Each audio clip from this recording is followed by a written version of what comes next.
Assalamualaikum warahmatullahi wabarakatuh. Saya Muhammad Ilham dengan NIM 3411201064. Di sini pada kali ini saya akan merangkum dari pertemuan 1 sampai 14 dari mata kuliah analisa perancangan perangkat lunak. Yang pertama-tama ada use case diagram.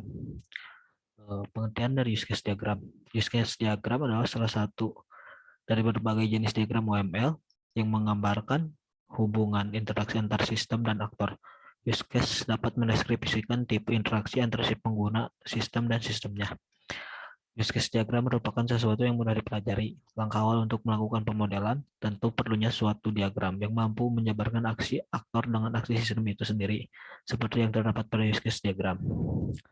Lalu selanjutnya ada fungsi dan manfaat use case. Pertama-tama fungsinya berguna untuk memperlihatkan proses aktivitas secara urut dalam sistem. Kedua, mampu menggambarkan proses bisnis, bahkan menampilkan urutan aktivitas pada sebuah proses. Lalu ketiga, sebuah bridge atau jembatan antara pembuat dengan konsumen untuk mendeskripsikan sebuah sistem. Lalu manfaat dari use case yang pertama adalah menggunakan sebagai kebutuhan verifikasi. Kedua, menjadi gambaran interface dari sebuah sistem karena setiap sistem yang dibangun haruslah memiliki interface. Ketiga, mengidentifikasi siapa saja orang yang dapat berinteraksi dengan sistem serta apa yang dapat dilakukan oleh sistem. Keempat, memberikan kepastian mengenai kebutuhan sistem sehingga tidak membingungkan. Lalu yang kelima, memudahkan proses komunikasi antara domain expert dan end user. Lalu selanjutnya simbol-simbol pada use case diagram.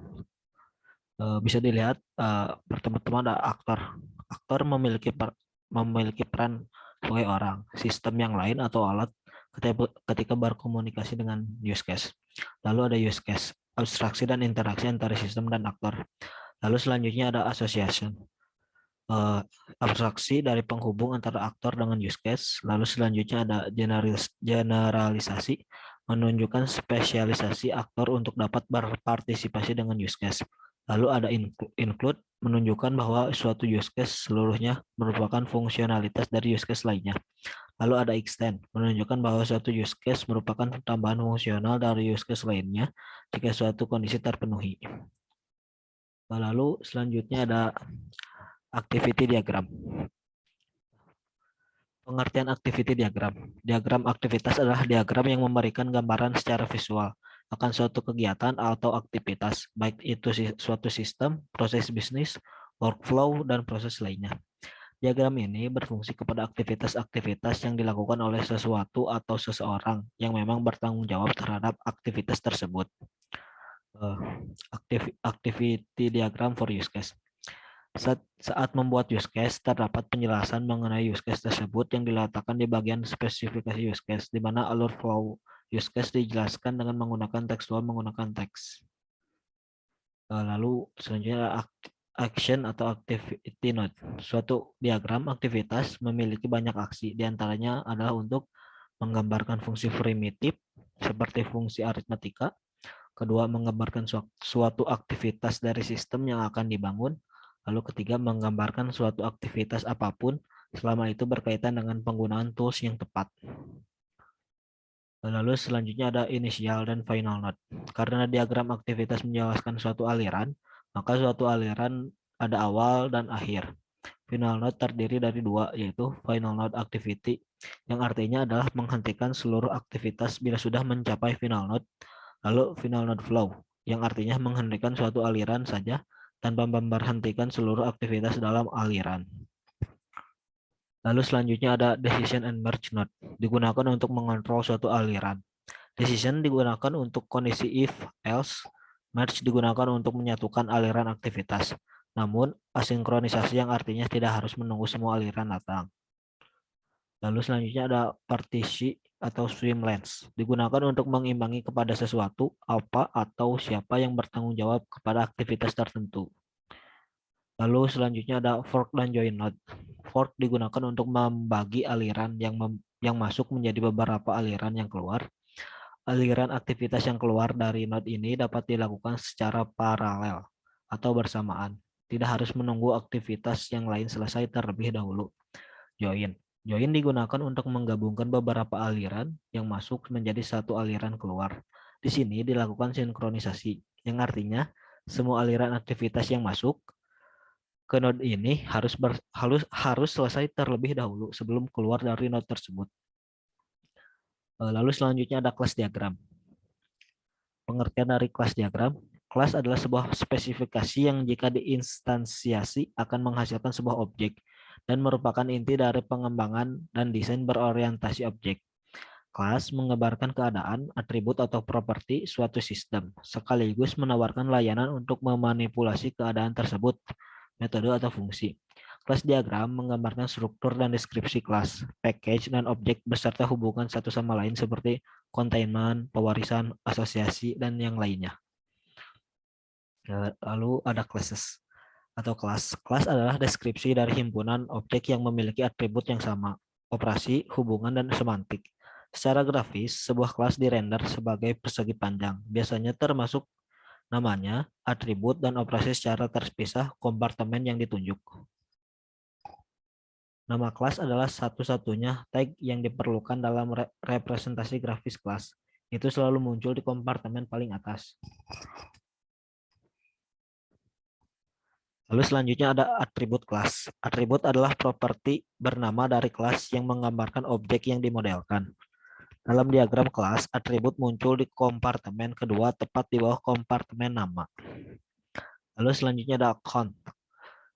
Atribut turunan adalah atribut yang dapat dihitung dari atribut lain, tetapi sebenarnya tidak ada. Misalnya, usia seseorang dapat dihitung dari tanggal lahirnya. Atribut turunan ditunjuk oleh garis miring sebelumnya pada garis miring age dengan date. Operasi kelas atau metode. Operasi kelas, metode atau behavior. Operasi menggambarkan perilaku kelas dan muncul di kompartemen ketiga. Lalu selanjutnya ada dependensi. Sebuah ketergantungan menunjukkan hubungan semantik antara dua atau lebih elemen. Ketergantungan ini dari course schedule ke course karena ada course digunakan dalam operasi penambahan dan penghapusan. Penghapusan course schedule. Generalisasi. Generalisasi menghubungkan subkelas ke superkelas. Ke superkelasnya ini menunjukkan pewarisan atribut dan perilaku dari superkelas ke subkelas dan menunjukkan spesialisasi dalam subkelas dari superkelas yang lebih umum.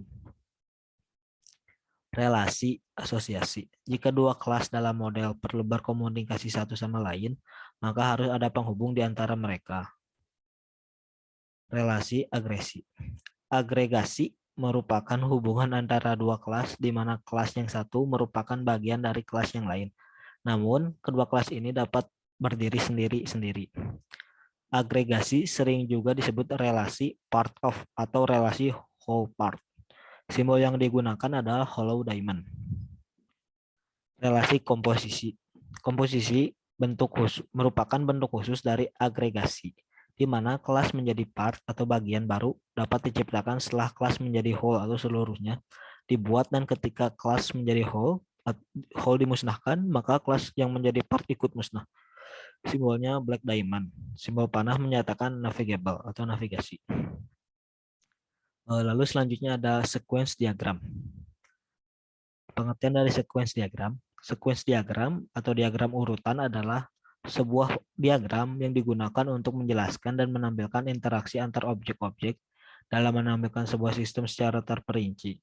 Selain itu, sequence diagram juga akan menampilkan pesan atau perintah yang dikirim, beserta waktu pelaksanaannya. Objek-objek yang digunakan berhubungan dengan berjalannya proses operasi, biasanya diurutkan dari kiri ke kanan. Diagram ini dapat digunakan untuk menggambarkan serangkaian langkah-langkah yang dilakukan sebagai respon dari sebuah peristiwa untuk menghasilkan suatu output tertentu. Sequence diagram berhubungan dan berkaitan erat dengan use case diagram, di mana satu use case diagram menjadi satu diagram sequence. Lalu selanjutnya komponen-komponen yang digunakan sequence diagram. Yang pertama ada aktor. Komponen ini menggambarkan seseorang atau pengguna yang berada di luar sistem dan berinteraksi dengan sistem. Dalam sequence diagram, aktor biasanya digambarkan dengan simbol stick figure atau stickman. Activation box. Activation box ini mempresentasikan waktu yang dibutuhkan suatu objek untuk menyelesaikan tugasnya. Semakin lama waktu yang diperlukan, maka secara otomatis activation box-nya juga akan menjadi lebih panjang. Komponen ini digambarkan dengan bentuk persegi panjang. Lifeline. Komponen ini digambarkan dengan bentuk garis putus-putus. Lifeline biasanya memiliki kotak yang berisi objek yang memiliki fungsi untuk menggambarkan aktivitas dari objek. Lalu selanjutnya ada objek. Komponen objek ini digambarkan memiliki bentuk kotak yang berwariskan nama dari objek dengan garis bawah.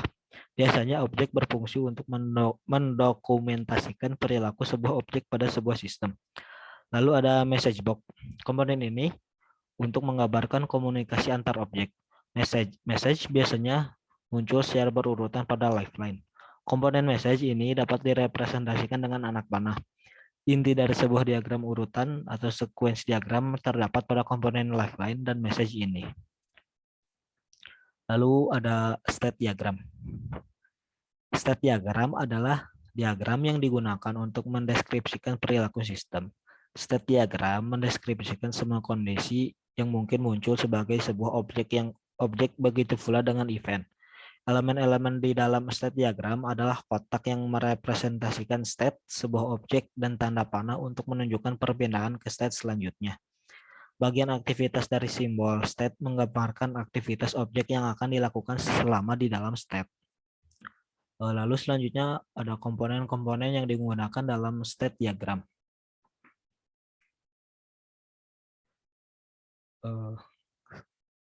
Ada state status awal. Alur dari sebuah objek memiliki state diagram harus memiliki sebuah status awal. Lalu selanjutnya ada status. Status adalah yang dialami objek selama hidupnya. Lalu ada status akhir. Status akhir alur hidup objek. Sebuah state diagram harus memiliki status akhir. Lalu terakhir ada transisi. Garis transisi antara status pada alur hidup objek. Transisi biasanya diberi pesan yang ada pada diagram. Lalu selanjutnya ada komponen and deployment diagram. Pengertiannya, komponen diagram menunjukkan struktur dan hubungan antara komponen software, termasuk ketergantungan di antara komponen-komponen tersebut. Tujuan dari komponen diagram adalah memvisualisasikan komponen dari suatu sistem, membangun file-file yang dapat dieksekusi dengan teknik forward and reverse engineering. Lalu selanjutnya menjelaskan organisasi dan hubungan dari komponen. Komponen-komponen yang digunakan yaitu komponen simbolnya ada package ya, yang berarti package merupakan sebuah bungkusan dari suatu atau lebih komponen. Komponen yaitu komponen dari sistem, ketergantungan atau dependensi, kebergantungan antara komponen, arah panah mengarah kepada komponen yang dipakai.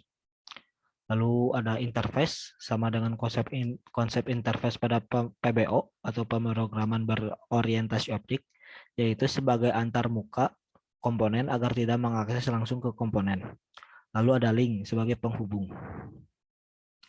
Lalu selanjutnya deployment diagram. Deployment diagram digunakan untuk melayani pemodelan hardware yang digunakan dalam implementasi sistem dan asosiasinya antara komponen-komponen tersebut. Elemen yang digunakan dalam deployment diagram adalah nodes atau ditunjukkan sebagai sebuah cube. Komponen ditunjukkan sebagai sebuah kotak atau bujur sangkar dan juga asosiasi. Diagram deployment juga menunjukkan tata letak sebuah sistem secara fisik, menampakkan bagian-bagian software yang berjalan pada bagian-bagian hardware yang digunakan untuk mengimplementasikan sebuah sistem dan keterhubungan antara komponen-komponen hardware tersebut. Cara mendefinisikan komponen. Untuk mendefinisikan komponen ada beberapa hal yang harus diidentifikasi, yaitu file-file apa saja yang digunakan dalam sistem atau aplikasi, pustaka atau library, dan dokumen apa saja yang berhubungan dan relevan dengan aplikasi. Lalu bagaimana hubungan antar dokumen-dokumen tersebut. Lalu selanjutnya ada Entity Relationship Diagram atau ERD. ERD adalah suatu penyajian data dengan menggunakan entity dan relationship. Mengapa modal ER? Karena satu, mudah dimengerti oleh pemakai dan mudah disajikan oleh perancang database. ERD merupakan model konseptual untuk menggambarkan struktur logis dari basis data berbasis grafis. Lalu ada komponen-komponen yang digunakan ERD. Pertama ada entitas. Entity adalah objek yang digunakan dapat dibedakan dalam dunia nyata. Lalu selanjutnya ada relasi. Relasi adalah hubungan yang terjadi antara satu atau lebih entity. Lalu ada atribut. Atribut adalah karakteristik dari entity atau relationship. Menyediakan penjelasan detail tentang entity atau relationship tersebut. Lalu selanjutnya ada jenis-jenis atribut. Pertama ada key, adalah atribut yang digunakan untuk menentukan suatu entity secara unik. Lalu selanjutnya ada atribut simple, atribut sederhana yang tidak dapat dibagi dalam beberapa bagian. Lalu ada atribut komposit, atribut yang dapat dibagi dalam beberapa bagian. Lalu ada atribut single value, atribut yang memiliki paling banyak suatu nilai untuk setiap baris data. Lalu ada multi value atribut, atribut yang dapat diisi dengan lebih satu nilai tetapi jenisnya sama. Lalu terakhir ada atribut turunan, atribut yang diperoleh dari pengolahan dari atribut lain yang berhubungan. Lalu ada derajat himpunan relasi. Derajat relasi menunjukkan banyaknya himpunan entitas yang hilang berelasi. Unary degree yaitu derajat 1 melibatkan sebuah entitas yang berelasi dengan dirinya sendiri. Lalu binary degree atau derajat 2, himpunan relasi melibatkan dua himpunan entitas. Secara umum himpunan relasi dalam sistem basis data adalah binary. Lalu ada ternary degree atau derajat ketiga. Himpunan relasi memungkinkan untuk melibatkan lebih dari dua himpunan entitas. Lalu ada weak entity. Weak entity, suatu entity di mana keberadaan dari entity tersebut tergantung dari keberadaan entity lain. Entity merupakan induknya yang disebut dengan identifying owner dan relationship-nya disebut identifying relationship. Weak entity selalu mempunyai total participation constraint dengan identifying owner. Lalu selanjutnya ada design user interface. Ada notes dari Ian Sommerfeld atau objektif. Pertama, untuk menyarankan beberapa prinsip desain umum untuk desain antarmuka pengguna. Lalu selanjutnya untuk menjelaskan gaya interaksi yang berbeda-beda. Lalu selanjutnya untuk memperkenalkan gaya penyajian informasi. Lalu ada topics covered. Yang pertama, prinsip desain antarmuka pengguna atau UI pengguna. Lalu interaksi pengguna. Selanjutnya presentasi informasi. Lalu keempat ada dukungan pengguna dan terakhir ada evaluasi antarmuka atau interface. Lalu selanjutnya ada the user interface. Pengguna sistem sering menilai sistem dengan antarmuka daripada fungsinya. Lalu antarmuka yang dirancang dengan buruk dapat menyebabkan pengguna membuat kesalahan besar. Lalu selanjutnya ada graphical user interface atau GUI. Sebagian besar pengguna sistem bisnis berinteraksi dengan sistem ini melalui antarmuka grafis. Meskipun dalam beberapa kasus antarmuka berbasis teks lama masih digunakan. Keuntungan menggunakan GUI. Pertama, mudah dipelajari dan digunakan. Kedua, digunakan tanpa pengalaman. Pengguna tanpa pengalaman dapat belajar menggunakan sistem dengan lebih cepat. Ketiga, ada pengguna dapat beralih dengan cepat dari satu tugas ke tugas lainnya dan dapat berinteraksi dengan beberapa aplikasi yang berbeda. Lalu terakhir ada informasi tetap terlihat di jendelanya sendiri ketika perhatian dialihkan. Sekian dari saya. Mohon maaf bila ada kesalahan. Wassalamualaikum warahmatullahi wabarakatuh.